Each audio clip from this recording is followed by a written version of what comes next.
Olá, bem-vindo ao Fixomos.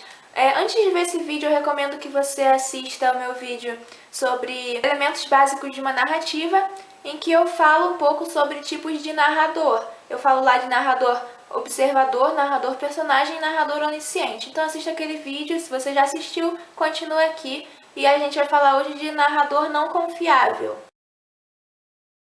O narrador não confiável é aquele que o próprio nome já diz, o leitor não deve confiar 100%, o leitor deve desconfiar dele, desconfiar se aquela história que ele está contando são os fatos como aconteceram de verdade ou são os fatos do ponto de vista desse narrador, de acordo com as intenções dele ao fazer aquela história. A gente sabe que quando o personagem faz a história, geralmente o autor escolhe o narrador personagem, porque é literalmente o personagem contando aquela história que se deu com ele. Então acho que esse talvez seja o caso mais fácil de usar o narrador não confiável. Mas também o autor pode escolher pelo narrador onisciente, que é um narrador em terceira pessoa, mas que ele está dentro do personagem principal. Ele sabe tudo que está se passando dentro do personagem, sabe as intenções do personagem. Então ele também pode passar para o leitor a história de acordo com o ponto de vista daquele personagem, apesar de ser em terceira pessoa. Também existe um caso de narrador não confiável, que é com o narrador observador,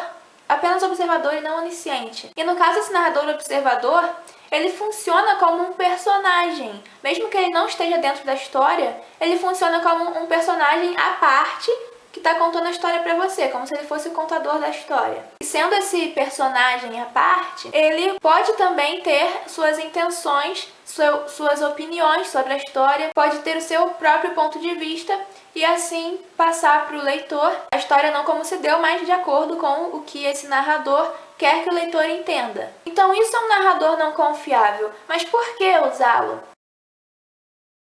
Porque o narrador não confiável ele pode dar um suspense a mais para o livro. Por exemplo, uma obra que usa narrador não confiável é Dom Casmurro. Dom Casmurro, esse clássico da literatura brasileira, e uma das principais características do Dom Casmurro que chama mais atenção é o fato de você não saber exatamente se a Capitu traiu ou não traiu o Bentinho, se a Capitu amava ou não amava o Bentinho. E você só não consegue saber exatamente disso porque o narrador da história é o Bentinho, e é um Bentinho frustrado porque ele acha que a Capitu traiu ele. Então ele conta a história como se a Capitu tivesse traído ele, e o leitor, ao mesmo tempo, ele percebe que esse Bentinho frustrado acredita no que ele está contando, mas que o leitor deve ele mesmo julgar a partir dos fatos que o narrador conta, ele mesmo deve interpretar as ações da Capitu, interpretar a personalidade da Capitu para saber o que de fato aconteceu. Então, esse tipo de narrador, ele funciona para você envolver mais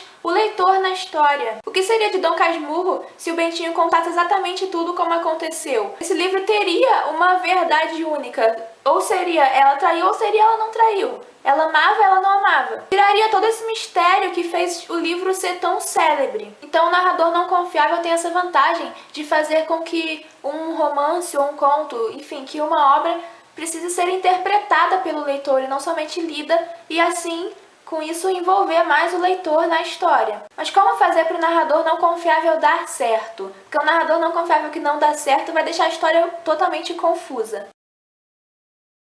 Primeiro de tudo, você tem que deixar claro para o leitor que aquele narrador não é confiável. Você tem que dar dicas para o leitor de que aquele narrador pode estar falando a mentira ou então pode estar alterando os fatos de acordo com os próprios objetivos dele como personagem. No Dom Casmurro, você entende que o Bentinho não é tão confiável assim ao contar aquela história, porque você sabe a opinião do Bentinho sobre a Capitu. Então o leitor ele tem que saber a opinião do narrador sobre a história. Ou então, por exemplo, esse narrador, ele pode ser alguém que não é a pessoa certa para contar aquela história. Ele pode, por exemplo, estar contando um fato que ele não vivenciou, que um terceiro contou para ele. E aí ele está recontando essa história. Ele não vai saber falar todas as verdades daquela história. E se o leitor souber que o narrador não sabe contar todos os fatos da história, o leitor vai saber que esse narrador não é confiável. Outra coisa é, por exemplo, você tem um protagonista que ama alguém, mas que não quer admitir que ama essa pessoa. Então, na narração desse protagonista, ele não vai, por exemplo, interpretar os sentimentos dele pela outra pessoa ou as reações como amor. Ele não vai querer admitir que é amor, mas o leitor deve saber que é amor.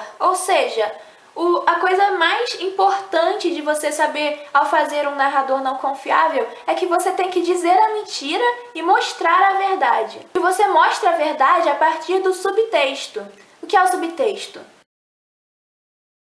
O subtexto é tudo aquilo que fica subentendido a partir do texto. É o que você pode ler das entrelinhas do texto. E também é uma das formas mais importantes de mostrar o subtexto, uma das formas mais eficazes de mostrar o subtexto é por meio de diálogos, porque nos diálogos o leitor tem um contato direto com a fala daquele personagem, com os gestos que ele faz enquanto fala, com a linguagem corporal dele. Então, por exemplo, vamos pegar esse exemplo de novo do protagonista que ama outro personagem, mas não quer admitir. Ele pode dizer, não amo, ele pode narrar, não amo, mas ele pode, na hora de conversar com aquele personagem que ele ama, os gestos dele podem dizer, ama sim.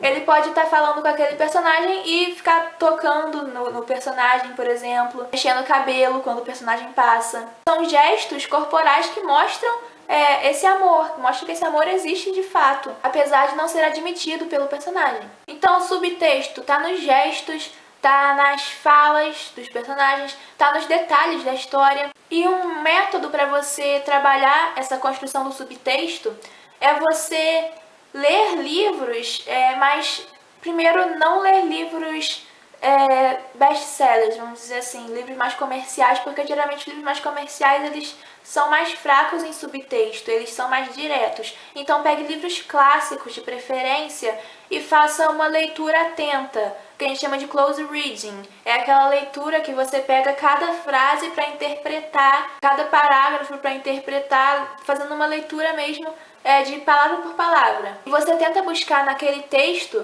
as entrelinhas dele, o que está subentendido ali. E a partir dessa observação do subtexto em outras obras, você vai conseguir ter uma experiência mais legal para você criar o subtexto na sua própria obra. Inclusive, eu estou lendo um livro que se chama Para Ler como Escritor, da Francine Prose. Eu estou quase terminando ele e quando eu terminar eu vou fazer uma análise dele aqui, eu vou falar sobre ele para vocês. Mas eu já adianto que o método desse livro, ele meio que quer te ensinar a fazer essa leitura atenta, esse close reading. Então eu já deixo ele aí, já adianto como uma indicação para você estudar mesmo. Então é isso aí. Se você gostou do vídeo, dê um joinha, se inscreva no canal se você ainda não for inscrito, curta a página no Facebook, que está com o link aqui embaixo na descrição. Se você quiser ler histórias escritas por mim, você pode ir lá no meu Wattpad, que está com o link na descrição também.